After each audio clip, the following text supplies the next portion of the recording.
سيدنا ونبينا وحبيبنا وطبيبنا ووكيلنا ورؤوفنا ورحيمنا وكريمنا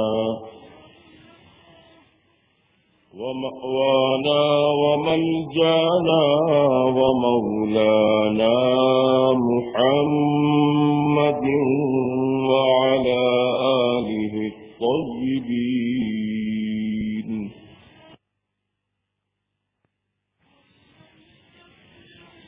وأصحابه الكرام أجمعين وعلى أتباعه وعلى أتقيائه خصوصا منهم على سيدنا وسيد الكل وشيخنا وشيخ الكل وغوثنا وغوث الكل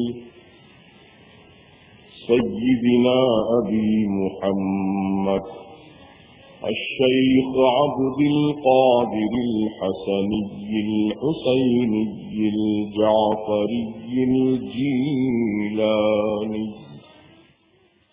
رضي الله تعالى عنه وعلى جميع وصوله الكرام وعلى جميع فروعه الفخام وعلى جميع مشائخه العظام رضوان الله تعالى عليهم أجمعين. أما بعد، فأعوذ بالله من الشيطان الرجيم.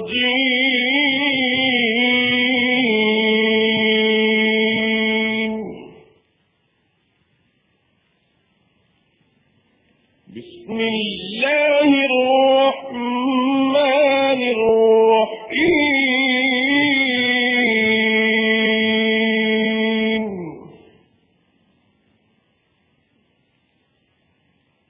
شهر رمضان الذي أنزل فيه القرآن.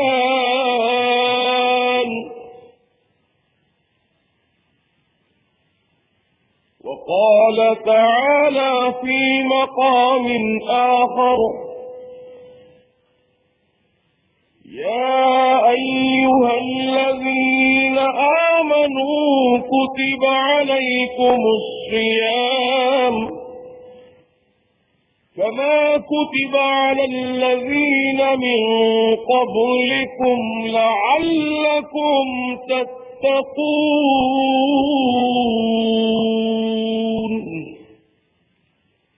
صدق الله العظيم.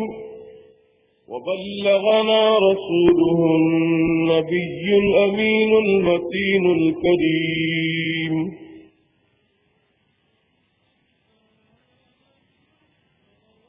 معزز حاضرین کرام، بزرگوں اور نوجوان دوستوں اور پتے پردہ سننے والی خواتین اسلام اور پیارے بچوں،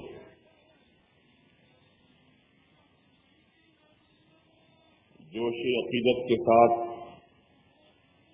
فرق مسرت کے ساتھ، وارفتگی کامل کے ساتھ گنبد خضرا کی طرف لو لگا کر نورانی سنہری جالیوں کا تصور نگاہوں میں بسا کر اس گنبد خضرا میں جلوہ فرما آقا و مولا، لمبے لمبے ہاتھوں سے بھیک دینے والے داتا، اللہ کے حبیب، انبیاء کے خطیب، زخم خوردہ انسانیت کے طبیب، محسن انسانیت، معلم انسانیت، جان انسانیت، روح انسانیت، حضور ارواحنا فدا احمد مصطفیٰ محمد مصطفیٰ صلی اللہ تعالی علیہ وآلہ وسلم کی بارگاہ مقدسہ میں ہدیہ درود و سلام پیش کریں۔ اللہم صلی وسلم بارک علی سیدنا و شفیعنا و حبیبنا و نبینا و مولانا محمد کما تحب و ترضى بأن تصلی علیہ صلاة و سلاما علیک یا سیدی یا حبیبی یا رسول اللہ صلی اللہ تعالی علیہ وسلم۔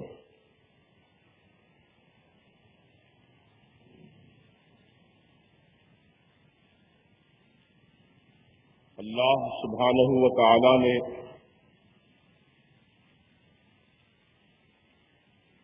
جب سے اس زمین اور آسمان کو قائم فرمایا،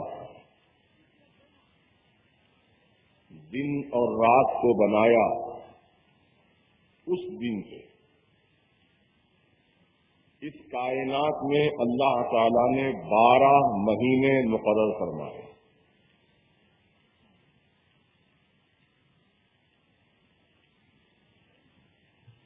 اور ان 12 مہینوں میں حق تعالی نے اپنے لیے 4 مہینے خاص فرمائے اور 8 مہینے اپنے بندوں کو عطا فرمائے۔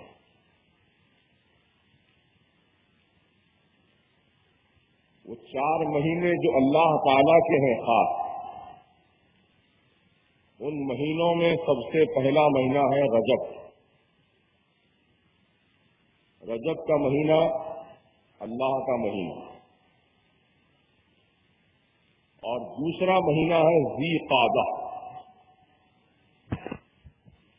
اور تیسرا مہینہ ہے ذی الحجہ، اور چوتھا مہینہ ہے محرم الحرام۔ یہ 4 مہینے اللہ تعالیٰ کے ہیں۔ اسی لیے ہمارے آقا و مولا سید عالم صلی اللہ تعالی علیہ وسلم نے ارشاد فرمایا، رجب شہر اللہ، رجب اللہ کا مہینہ ہے، وشعبان شہری، اور شعبان میرا مہینہ ہے، ورمضان شہر امتی، اور رمضان میری امت کا مہینہ ہے۔ سبحان اللہ۔ تو حق تعالی نے جو مہینے اپنے لیے خاص فرمائے، ان مہینوں میں اللہ تعالی کی عبادت زیادہ ادا کریں، یعنی فرائض تو زندگی بھر کے لیے ہم پر ہیں۔ نماز جب تک جسم میں جان باقی ہے نماز فرض ہے ہم پر، نماز فرض، روزہ فرض، زکوٰۃ فرض، حج فرض۔ یہ فرائض کے علاوہ اور بھی عبادتیں ہیں، اور بھی اللہ تعالی کے لیے خاص اعمال ہیں۔ مثلا نفل روزے رکھنا۔ چنانچہ رجب کا جب مہینہ آیا اور 27ویں کا دن آیا تو مسلمانوں نے اس دن روزہ رکھا، نفل روزہ کہلایا۔ تو فرض کے علاوہ جو نفل روزہ رکھے گا اس کے لیے بہت زیادہ اجر و ثواب ہے۔ چنانچہ رجب کا ایک روزہ اس کے لیے فائدہ مند ہے جو بالغ ہونے سے لے کر آج کی تاریخ تک رمضان کے روزے فرض ادا کرتا رہا۔ فرض روزے رمضان کے مہینے کے ادا کرتا رہا، اس کے علاوہ رجب کا ایک مہینہ کا ایک دن کا روزہ رکھ لیا، تو اللہ کے پیارے حبیب صلی اللہ تعالی علیہ وسلم نے فرمایا کہ اللہ تعالی اس کے 1 سال اگلے اور 1 سال پچھلے گناہ معاف فرما دیتا ہے۔ ایک روزہ اتنا طاقتور ہے، 1 سال کے گناہ اگلے اور 1 سال کے پچھلے گناہ بخش دیے جاتے ہیں، معاف کر دیے جاتے ہیں۔ اور شعبان کا روزہ جو 15ویں شعبان کو رکھا، جو تاریخ گزر چکی ہے، تو جو مسلمان بالغ ہونے سے لے کر آج کی تاریخ تک جو رمضان کے فرض روزے رکھنے کے علاوہ شعبان کی 15ویں تاریخ کا روزہ رکھا، اس کے لیے میرے آقا خوشخبری سناتے ہیں کہ میری شفاعت اس کے لیے حلال ہو گئی۔ جس نے شعبان کے مہینے کا 15ویں تاریخ کا یہ روزہ رکھا، اس کے لیے میری شفاعت حلال ہو گئی، اور اللہ سبحانہ و تعالی اسے جہنم سے نجات عطا فرما کر جنت کی بہاریں عطا فرماتا ہے جو شعبان کی 1 تاریخ کا روزہ رکھے۔ اب رمضان، یہ رمضان کا مہینہ امت محمدیہ کے لیے عظیم الشان تحفہ ہے، بے مثال تحفہ ہے، کیونکہ میرے آقا و مولا سید عالم صلی اللہ تعالی علیہ وسلم نے یہ ملاحظہ فرمایا تھا کہ سابقہ نبیوں کی امتیں جن کی عمریں بہت لمبی لمبی ہوا کرتی تھی، مثلا آدم علیہ السلام سے لے کر عیسیٰ علیہ السلام تک جتنے نبی دنیا میں تشریف لائے، اور ان نبیوں کی جو امتیں تھیں ان امتیوں کی عمریں بہت لمبی ہوتی تھیں، کئی 100 سال تک وہ جیتے تھے، اور آج عالم یہ ہے کہ 60 یا 70 اوسط عمر انسان کا آج یہی ہے، 60 یا 70 سال جی لیا تو بہت جی لیا، اس کے بعد موت کی آغوش میں چلا جاتا ہے، قبر کی منزل میں پہنچا دیا جاتا ہے، اور 100 سال اگر کوئی عمر پالے تو اس کا نام اخبار میں چھپ جاتا ہے کہ 100 سال کی عمر میں انتقال ہوا۔ لیکن پہلے کی امتیوں کی عمریں 200 سال، 300 سال، 400 سال، 500 سال، 900 سال تک کی عمریں ہوتی تھی۔ تو لازمی بات ہے جتنی لمبی عمر ہوگی اتنا زیادہ عمل بھی ہوگا۔ تو آپ کے آقا، ہمارے آقا سید عالم صلی اللہ تعالی علیہ وسلم نے اس بات کا خیال فرمایا اور اللہ تعالیٰ کی بارگاہ میں معروضہ پیش کیا، مولا سابقہ نبیوں کی امتیں ان کی عمریں بہت طویل، وہ طویل عمر کے اعتبار سے ان کا عمل بھی بہت طویل کثیر عمل، اور میری امت کی عمر بہت مختصر ہے مولا، اور جب قیامت کے دن میری امت مختصر اعمال لے کر آئے گی تو سابقہ نبیوں کی امتوں کے اعمال کے مقابلے میں میری امت کے اعمال بہت مختصر نظر آئیں گے۔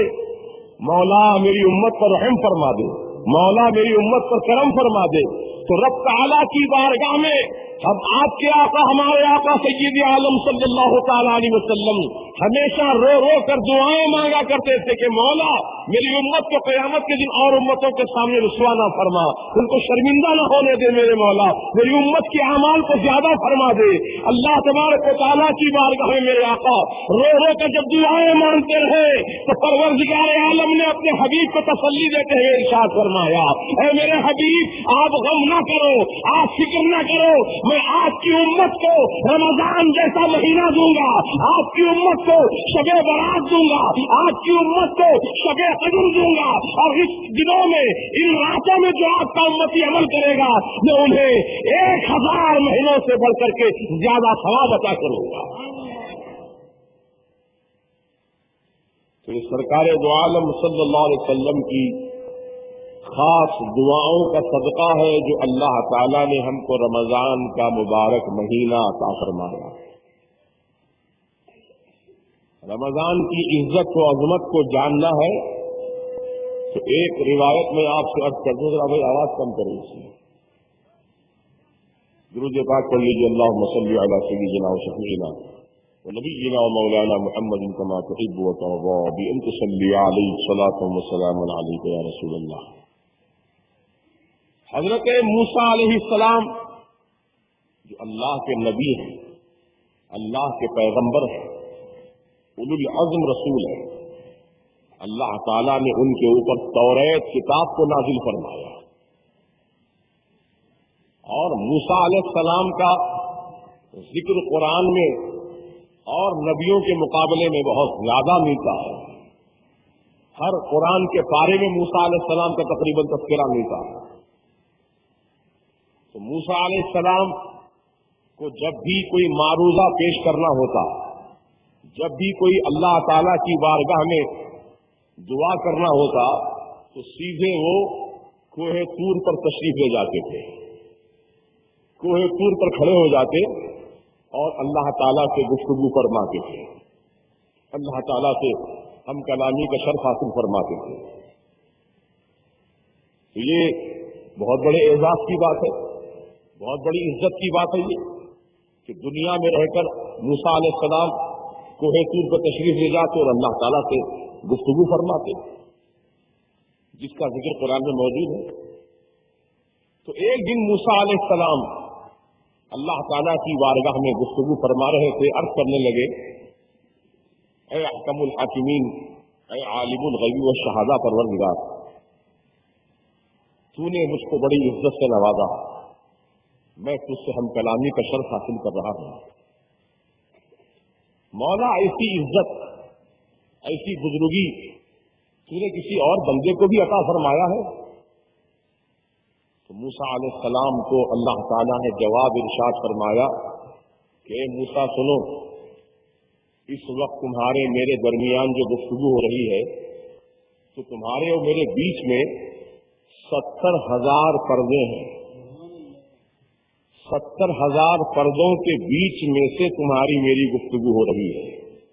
اے موسیٰ، میرے آخری نبی، آخری رسول، جن کا آسمانوں میں نام احمد ہے، زمین میں ان کا نام محمد ہوگا صلی اللہ علیہ وسلم، میرے محبوب نبی، آخری نبی جب دنیا میں تشریف لائیں گے، ان کی امت ہوگی امت محمدیہ، اس امت محمدیہ کو میں رمضان کا مہینہ عطا کروں گا، اور جب میرے محبوب کا امتی رمضان کے مہینے میں روزہ رکھ کر کے میری بارگاہ میں آ کر جب بھی دعا کے لیے ہاتھ اٹھائے گا تو اے موسیٰ 70,000 پردوں کو اٹھا کر میرے حبیب کی امتی کی دعا قبول کروں گا۔ یہ عزت، یہ شرافت امت محمدیہ کو اللہ تعالیٰ نے عطا فرمایا ہے کہ روزے کی حالت میں رمضان کے مہینے میں جو آپ دعا مانگیں گے رب تعالیٰ سے، وہ دعا رد بھی نہیں ہوگی، دعا قبول ہوگی، اور کس انداز میں قبول فرمائے گا اللہ تعالیٰ؟ 70,000 حجابات سے اٹھا کر کے آپ کی دعا قبول فرمائے گا۔ سبحان اللہ و بحمدہ، سبحان اللہ العظیم۔ تو ایسا مبارک مہینہ کسی اور امت کو نہیں دیا گیا، ایسی مبارک ساعتیں کسی اور نبی کی امت کو نہیں دی گئی، ایسے مبارک لمحات کسی اور نبی کی امت کو نہیں دی گئی جو امت محمدیہ صلی اللہ تعالی علیہ وسلم کو رب تعالیٰ نے عطا فرمایا۔ اسی لیے میرے اعلیٰ حضرت نے فرمایا، نعمت بانٹتا جس سمت وہ ذیشان گیا، نعمت بانٹتا جس سمت وہ ذیشان گیا، ساتھ ہی منشی رحمت کا قلمدان گیا، ساتھ ہی منشی رحمت کا قلمدان گیا۔ یہ سرکار کی رحمت کا صدقہ ہے کہ اللہ تبارک و تعالیٰ نے ہم کو یہ مبارک مہینہ عطا فرمایا۔ اب اس مبارک مہینے کا استقبال کرنا، اس مبارک مہینے کو خوش آمدید کہنا، مرحبا کہنا ہم تمام مسلمانوں کی ذمہ داری ہے، کیونکہ اس مبارک مہینے کا ملنا خوش نصیبی کی علامت ہے۔ یہ مبارک مہینہ جس کو مل گیا وہ اپنے آپ کو خوش نصیب سمجھے کہ اللہ تعالیٰ نے مجھ کو رمضان کا مبارک مہینہ عطا فرمایا۔ ورنہ کتنے ایسے لوگ ہیں جو رمضان کا مہینہ آنے سے پہلے پہلے دنیا سے رخصت ہو چکے ہیں، گویا ان کو رمضان کا مہینہ یہ سال نہیں ملے گا۔ اب جو زندہ ہیں، جن کو رمضان کا مہینہ نصیب ہو گیا، وہ اپنے آپ کو خوش نصیب جانے اور اللہ تعالیٰ کی اس نعمت کی قدر کریں، اور اللہ سبحانہ و تعالیٰ نے اس ماہ مقدس میں جو ہم پر عبادت کو فرض کیا ہے اس عبادت کو انجام دیں۔ وہ کیا عبادت ہے؟ روزہ رکھنا۔ روزے کے کیا معنی ہے؟ کھانے پینے سے اور اپنی بیویوں کے ساتھ ہم بستری کرنے سے رک جانا، اس کا نام ہے روزہ۔ کھانا بھی بند کر دینا، پانی بھی بند کر دینا، اور اپنی بیویوں سے قربت بھی نہیں رکھنا، مطلب ان سے ہم بستری نہ کرنا۔ یہ روزے کی حالت میں یہ چیزیں ممنوع قرار دی گئی ہیں۔ اور آپ کو بتاؤں، پہلے جب روزہ فرض ہوا تھا ہمارے آقا کے مبارک صحابہ پر جو روزہ فرض ہوا تھا سب سے پہلی مرتبہ، تو وہ روزہ دن کا بھی روزہ تھا، رات کا بھی روزہ تھا۔ بس مغرب سے عشاء کی نماز تک کا جو بیچ میں وقت ہے، اتنے ہی وقت میں کھانے پینے کی اجازت تھی۔ مغرب سے عشاء کے درمیان میں جو وقت ہے، اسی وقت میں کھانے پینے کا ان کو موقع دیا جاتا تھا۔ جیسے ہی عشاء کی اذان ہو گئی، کھانا پینا بند، روزہ شروع ہو گیا۔ تو ہمارے آقا کے مبارک صحابہ پر پہلے جو روزہ فرض کیا گیا تھا، وہ دن کا بھی روزہ تھا، رات کا بھی روزہ تھا۔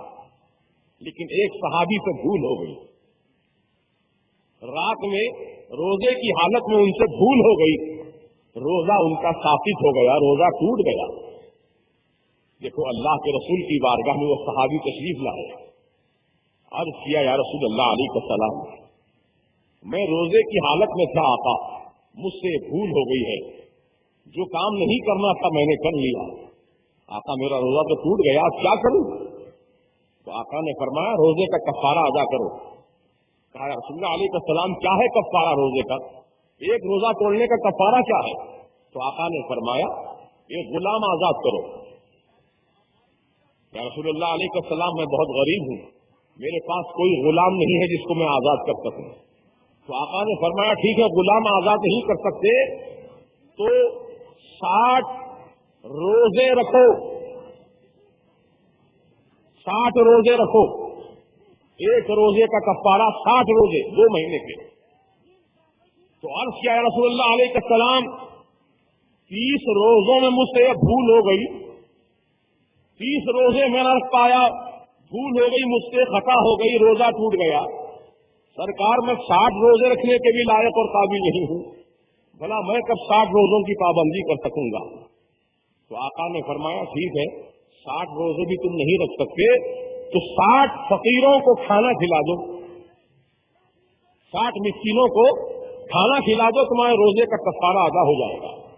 یا رسول اللہ علیہ السلام، مدینے میں مجھ سے بڑا غریب کوئی اور دوسرا صحابی نہیں ہے۔ یا رسول اللہ علیہ السلام، میں اپنے بال بچوں کا ایک وقت کا پیٹ نہیں بھر پاتا ہوں، میں 60 مسکینوں کو کھانا کہاں سے لا کر کھلاؤں گا؟ یہ طاقت میرے اندر نہیں ہے، نہ غلام کو آزاد کر سکتا ہوں، نہ 60 روزے رکھ سکتا ہوں، نہ 60 مسکینوں کو کھانا کھلا سکتا ہوں۔ میرے آقا نے فرمایا بیٹھ جاؤ۔ وہ صحابی بیٹھ گئے۔ تھوڑی دیر بعد ایک اور صحابی حضور کی بارگاہ میں کچھ کھجوریں لے کر آئے، پیش کیا آقا کی بارگاہ میں تحفہ۔ سرکار نے وہ کھجوروں کا تحفہ قبول فرمایا، اور وہ جو صحابی جن سے روزہ ٹوٹ گیا تھا ان سے فرمایا کہ ادھر آؤ، یہ کھجوریں مدینے میں جتنے غربا فقراء مساکین ہیں ان میں ایک ایک کھجور تقسیم کر دو، تمہارے روزے کا کفارہ ادا ہو جائے گا۔ تو عرض کرتے ہیں یا رسول اللہ، مجھ سے بڑا غریب تو مدینے میں اور دوسرا کوئی نہیں ہے، میرے بچوں سے بڑھ کر غریب کوئی اور نہیں ہے، میری بیوی سے بڑھ کر غریب کوئی اور نہیں ہے آقا، اب میں کیا کروں آقا؟ فرمایا جا اپنے بال بچوں ہی کو کھجور کھلا دے کہ روزے کا کفارہ ادا ہو جائے گا۔ لیکن یہ حکم صرف انہی کے لیے تھا، دوسروں کے لیے نہیں۔ یعنی اگر آپ سے روزہ ٹوٹ جائے، اگر آپ جان بوجھ کے روزہ توڑ دیں تو آپ کو 60 مسکینوں کو کھانا کھلانا پڑے گا یا 60 روزے رکھنا پڑے گا، یہ غلام کو آزاد کرنا پڑے گا۔ آپ کو غلام تو ملتے نہیں ہیں جس کو آزاد کیا جائے۔ پہلے زمانے میں غلاموں کو خریدا جاتا تھا، ان سے خدمت کی جاتی تھی، آج تو غلاموں کا دور نہیں رہا۔ ہاں 60 روزے رکھنے پڑیں گے یا 60 مسکینوں کو کھانا کھلانا پڑے گا ایک روزہ توڑنے کی وجہ سے۔ تو معلوم یہ ہوا کہ روزہ بڑی اہمیت کی حامل عبادت ہے، اور رب تبارک و تعالیٰ نے پورا سال روزہ ہم پر فرض نہیں کیا ہے، بلکہ سال میں صرف ایک مہینہ رمضان کا ہم پر روزہ فرض کیا ہے۔ اور اسی لیے رب تعالیٰ نے قرآن میں ارشاد فرمایا يا أيها الذين آمنوا كتب عليكم الصيام كما كتب على الذين من قبلكم لعلكم تتقون۔ تتقون. اے ایمان والو، تم پر رمضان کے مہینے کے روزے فرض کر دیے گئے، فرض کر دیے گئے. کما کتب علی الذین من قبلکم، جیسا کہ تم سے اگلی امتوں پر بھی ہم نے روزے فرض کیے تھے. یہ نہ سمجھنا کہ روزے صرف تم ہی پر فرض کیے جا رہے ہیں، نہیں، تم سے پہلے جو امتیں گزری ہیں ان پر بھی ہم نے روزہ فرض کیا تھا، لیکن رمضان کے مہینے میں نہیں تھا روزہ فرض، اور دنوں میں روزہ فرض تھا. جیسا کہ موسیٰ علیہ السلام کی امت پر محرم کی 10 تاریخ کا روزہ فرض تھا، اور ہمارے آقا جب دنیا میں تشریف لائے تو آپ نے بھی محرم کی 10 تاریخ کو روزہ رکھا. لیکن جب رمضان کا روزہ فرض ہو گیا تو محرم کی 10 تاریخ کا روزے کی فرضیت منسوخ ہو گئی، نہ پھر روزہ کہلایا، فرض ختم ہو گیا. اب رکھیں گے تو ثواب ہے 10 محرم کو، نہیں رکھیں گے تو عذاب بھی نہیں. لیکن رمضان کے مہینے کا روزہ رکھنا فرض ہے، اگر نہیں رکھیں گے بلا عذر شرعی تو تباہی و بربادی ہے، ہلاکت ہے، جنت سے محرومی ہے. جیسا کہ سرکار مدینہ علیہ الصلوۃ والسلام کا معاملہ یہ ہوا کہ میرے آقا ایک دن منبر پر تشریف لے جا رہے تھے خطبہ دینے کے لیے جمعہ کا، تو پہلی سیڑھی پر آپ نے قدم رکھا تو فرمایا آمین، دوسری سیڑھی پر قدم رکھا فرمایا آمین، تیسری سیڑھی پر قدم رکھا پھر فرمایا آمین. سارے صحابہ پریشان ہے کہ یہاں نہ دعا ہو رہی ہے نہ بد دعا، حضور جو ہے آمین فرما رہے ہیں، اس کی کیا وجہ ہے؟ پھر اس وقت تو کسی میں پوچھنے کی ہمت نہ ہوئی، سب خاموش رہے. جب خطبہ اور نماز سے فراغت ہو چکی تو اس وقت کسی صحابی نے پوچھا یا رسول اللہ علیہ السلام، ہمارے ماں باپ آپ پر قربان ہو جائے آقا، آج آپ نے منبر پر تشریف فرما ہوتے وقت 3 مرتبہ آمین آمین آمین فرمایا، اس کی کیا وجہ تھی؟ تو سرکار فرماتے ہیں، غیب داں نبی ارشاد فرماتے ہیں کہ جب میں پہلی سیڑھی پر قدم رکھ رہا تھا تو جبرائیل امین اس وقت یہ بد دعا کر رہے تھے، بد دعا، دعا نہیں، بد دعا کر رہے تھے کہ اے اللہ، جس کو رمضان کا مہینہ نصیب ہو جائے پھر رمضان کا مہینہ پا کر روزہ نہ رکھے، ایسے روزہ نہ رکھنے والے کو تو ہلاک و برباد کر دے، جنت کی خوشبو سے محروم کر دے. جبرائیل بد دعا کر رہے تھے، میں جبرائیل کی بد دعا پر آمین کہہ رہا تھا. اور کرو مسلمانوں، رمضان کا مہینہ ملنے کے باوجود جو بلا عذر شرعی روزہ نہ رکھے اس کے لیے تباہی ہے، بربادی ہے، اور یقینی بربادی ہے وہ اس کے لیے، کیونکہ جبرائیل علیہ السلام نے اس کے لیے بد دعا فرمائی ہے اور میرے آقا نے اس بد دعا پر آمین فرمائی ہے. تو رمضان کا مبارک مہینہ یہ قسمت والوں ہی کو ملا کرتا ہے، اس کو بوجھ نہ سمجھو، بلکہ اللہ تبارک و تعالیٰ کی محبت میں، اس کی چاہت میں، اس کی الفت میں بھوکے پیاسے رہو، نفسانی خواہشات کو اپنی کچل ڈالو تاکہ اللہ تم سے راضی ہو جائے، اللہ تم سے خوش ہو جائے. دیکھو جی، خادم کا کام ہوتا ہے کہ اپنے مخدوم کی بات مانے، غلام کا کام ہوتا ہے اپنے مالک کا حکم مانے. بولو ہے کہ نہیں ہے؟ اگر آپ کسی دکان میں کسی کو نوکر رکھے ہیں اور نوکر آپ کی بات نہ مانے، آپ کا حکم نہ سنے، تو کیا آپ اس نوکر سے خوش ہوں گے؟ اس کو انعام دیں گے؟ اس کو ڈبل تنخواہ دیں گے؟ اس کو پرموشن دیں گے؟ نہیں، بلکہ آپ اس کو گردن میں ہاتھ دے کر ڈھکیل دیں گے. جا، جب تو میری بات ہی نہیں سنتا، میرا کام ہی تو نہیں کرتا، تو پھر یہاں رہ کر فائدہ کیا ہے؟ تو جا، تجھے میں نہیں رکھتا یہاں سے، نکل جا یہاں سے. مالک اس سے ناراض ہو کر نکال دے گا. دنیا میں جب یہ دستور ہے، دنیا کا جب یہ قانون ہے کہ مالک کی بات اگر خادم نہ سنے، مالک کا حکم غلام نوکر نہ سنے، تو اس سے مالک ناراض ہو جاتا ہے، اس کو دھکے مار کے باہر نکال دیتا ہے. تو اللہ تبارک و تعالیٰ جو ساری دنیا کا مالک حقیقی ہے، ہم سب کا مالک ہے، آپ سب کا مالک ہے، ذرے ذرے کا مالک ہے، قطرے قطرے کا مالک ہے، پتے پتے کا مالک ہے، ساری کائنات کا مالک اللہ تعالیٰ ہے. اور اللہ تبارک و تعالیٰ نے ہم کو آپ کو پیدا بھی کیا ہے، ہمیں آپ کو روزی بھی دے رہا ہے، ہم کو آپ کو زندگی عطا فرمایا ہے، اولاد عطا فرمایا ہے، کاروبار عطا فرمایا ہے،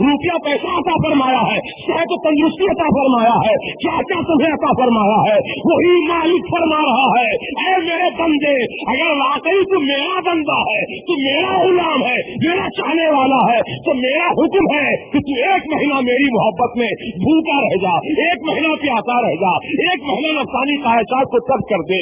اگر تو ایک مہینہ پابندی کر لے گا میری محبت میں ڈوب کر کے, میں تجھ سے راضی ہونے کا اعلان کرتا ہوں.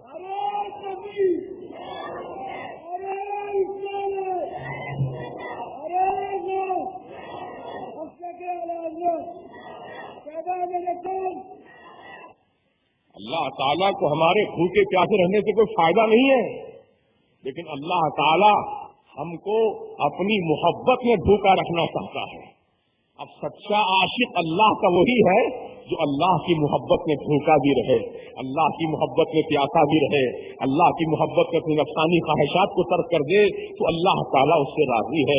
ایسا راضی ہے سبحان اللہ, حدیث پاک میں آیا ہے, حدیث قدسی ہے, اللہ سبحانہ و تعالیٰ کا فرمان ہے کہ جب روزہ دار بندہ روزہ رکھتا ہے تو خلوئے معدہ کی وجہ سے, معدہ خالی ہو جانے کی وجہ سے معدے کے اندر سے بدبو آتی ہے جو منہ کے ذریعے باہر نکلتی ہے, بڑی بدبو, بڑی متاثر بدبو ہوتی ہے. دوسرا آدمی سونگنے تو اسے پسند نہیں آتی, منہ پھیر لیتا ہے آدمی, منہ سے نکلنے والی بو کسی کو پسند نہیں آتی, لیکن اللہ سبحانہ و تعالیٰ فرماتا ہے کہ میرا بندہ میری محبت سے بھوکا رہا ہے, میرا بندہ میری محبت سے پیاسا رہا ہے, تب اس کے منہ سے جو بو نکل رہی ہے وہ بو مجھے مجھ کو امر سے بڑھ کے پسند ہے, مجھ کو امر سے بڑھ کے پسند ہے مجھے وہ بو جو روزہ دار کے منہ سے نکلتی ہے. اور میرے آقا نے ارشاد فرمایا, سن لو, قال رسول اللہ صلی اللہ تعالی علیہ وسلم للصائم فرحتان, فرحة عند الإفطار وفرحة عند لقاء الرحمن.